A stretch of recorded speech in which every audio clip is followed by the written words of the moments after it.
ஆன்மீக சொந்தங்கள் அனைவருக்கும் வணக்கங்க. இன்றைக்கி நாம் நம்மளுடைய சேனலில் என்ன மாதிரியான சிறப்பான விஷயம்லாம் பார்க்க போகிறோன்னு பார்த்தீங்கன்னா, மிதன ராசி அன்பு நேர்கள் அனைவருக்கும் அடுத்து வரக்கூடிய 7 நாள் அப்படிங்கிறது எப்படி இருக்க போகுது, என்ன விதமான மாற்றத்தை தரப்போகுது, என்ன விஷயத்தில் கவனமாக இருக்கணும், என்னென்ன விஷயங்கள்லாம் பரிகாரங்கள் மாதிரி உங்களுக்கு சொல்லியிருக்காங்க. ஆக மொத்தத்தில் இந்த 7 நாள் அப்படிங்கிறது இந்த மிதன ராசிக்காரங்களுக்கு என்னென்ன விதமான மேன்மைகளையும் மாற்றத்தை தரப்போகுது அப்படிங்கிறத பற்றி தான் நான் இன்றைக்கி இந்த பதிவின் மூலியமாக உங்ககிட்ட முழுமையாக சொல்ல போகிறேன் பாருங்க. அது மட்டும் இல்லாமல் உங்களுக்கு துர்க்கை அம்மனை ரொம்ப ரொம்ப பிடிக்கும்னா அந்த வீடியோக்கு ஒரு லைக் பண்ணிவிட்டு நம்மளுடைய கமெண்ட் பாக்ஸில் துர்க்கை அம்மனுக்கு போற்றி அப்படின்னு சொல்லி மறக்காமல் பதிவிடுங்க. இந்த சமயத்தில் நீங்கள் அந்த துர்க்கை அம்மனை நினச்சி இப்படி ஒரு விஷயம் பண்ணும்போது கண்டிப்பாக நீங்கள் என்ன விஷயம்லாம் நடக்கணும்னு சொல்லி மனதார நினைக்கிறீங்களோ அந்த விஷயங்கள் அனைத்துமே அந்த அம்மன் நிச்சயமாக நடத்தி கொடுப்பாங்க. ஸோ நம்பிக்கையோடு இந்த ஒரு விஷயத்தை பண்ணி பாருங்கள். மேலும் நீங்கள் இப்போ தான் நம்மளுடைய முருகன் ஆஸ்ட்ரோ சேனலை பார்க்குற மாதிரி இருந்தால் மறக்காமல் சப்ஸ்கிரைப் பண்ணிவிட்டு கீழே இருக்கும் பெல்லைக்கானையும் மறக்காமல் கிளிக் பண்ணுங்கள். அப்போ தான் நம்ம சேனலில் போடுற எல்லா வீடியோவுமே நோட்டிஃபிகேஷனாக உங்கள்கிட்ட உடனுக்குடனே வரும்.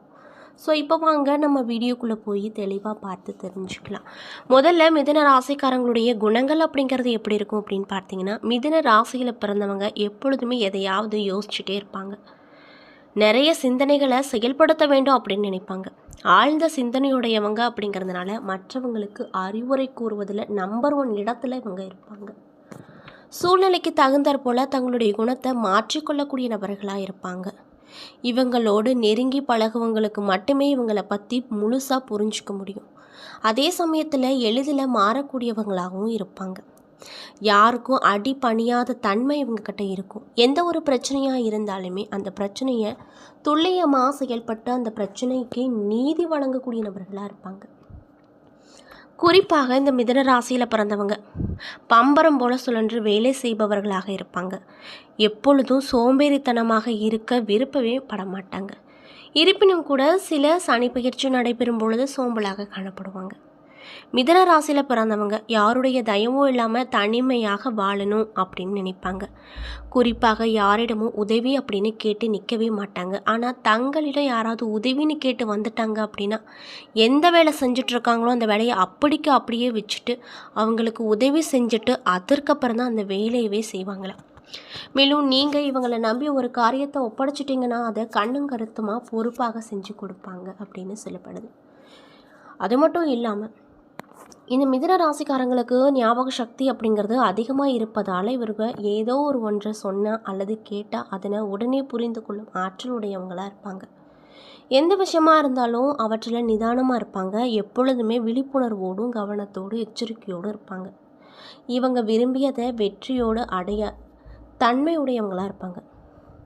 பார்ப்பதற்கு ரொம்ப இன்னசென்ட் போன்றவர்கள் போல் இருந்தாலுமே இவர்களுடைய காரியங்களில் சாதித்து கொள்வதில் வல்லமை பெற்றவர்களாக இருப்பாங்க. தன்னுடைய மனதில் உள்ளதை வெளிப்படையாக பேசுவாங்க. இவங்களுக்கு பிடிக்காத விஷயங்களில் என்று ஒரு விஷயம் இருந்தால் அதில் மூக்கையே நுழைக்க மாட்டாங்க. மற்றவங்களை கேலி செய்வது கிண்டல் செய்வது அப்படிங்கிறது இவங்களுக்கு பிடிக்கவே பிடிக்காது. இவங்க ஆடம்பரமான வாழ்க்கையை வாழணும் அப்படின்னு ஆசைப்படுவாங்க. அனைத்து சுபபோகங்களையும் பெற்று சுபபோக வாழ நினைப்பாங்க. கருணை நிறைந்தவங்க, பெற்றோர்களை அதிகம் நேசிக்கக்கூடியவங்களாக இருப்பாங்க. உறவினர்களை மதிக்க தெரிந்தவங்களாக இருப்பாங்க. மேலும் மிதுன ராசியில் மிதுன ராசிக்காரங்க சேமிப்பில் அதிகமாக ஆர்வம் காட்ட மாட்டாங்க. எவ்வளவு பணம் இருந்தாலுமே அதை எப்படியெல்லாம் செலவு செய்யணுமோ அப்படியெல்லாம் செலவு செஞ்சுருவாங்க. இவங்க எதிலுமே அவசரமான முடிவு எடுத்து சிக்கலில் மாட்டிக்கொள்வாங்க. கடின உழைப்பை தவிர்த்து புத்திசாலித்தனமாக வேலையை செய்து அதில் வெற்றி பெறக்கூடிய நபர்களாகத்தான் இந்த மிதுன ராசிக்காரங்க மோஸ்ட்லி காணப்படுவாங்க. இப்படிப்பட்ட அன்பு நேயர்களுக்கு இந்த அமாவாசைக்கு பிறகு என்ன மாதிரியான நிகழ்வுகள்லாம் நடக்க போகுது, என்ன விஷயத்தில் கவனமாக இருக்கணும், என்னென்ன விஷயங்கள்லாம் பண்ணணும் பண்ணக்கூடாது அப்படிங்கிறத பற்றி தான் நான் உங்ககிட்ட இந்த பதிவில் தெளிவாக ஷேர் பண்ணிக்க போகிறேன்.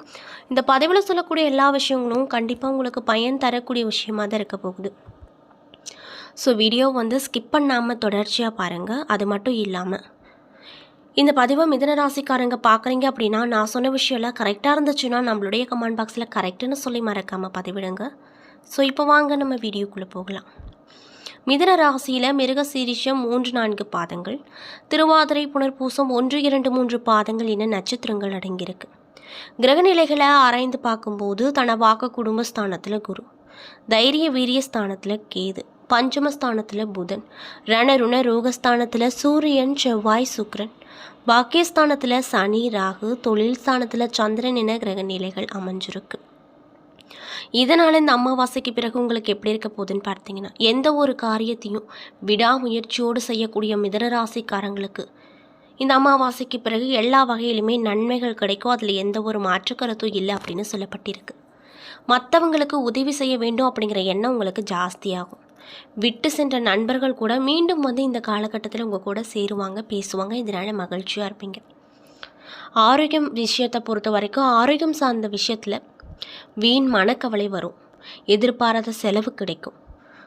அலைச்சலால் சரியான நேரத்திற்கு உணவு உண்ண முடியாத நிலைகள் வரக்கூடும். பண வரவு இருக்கும். வாக்கு வன்மையால் காரியத்தில் அனுகூலம் பிறக்கும்.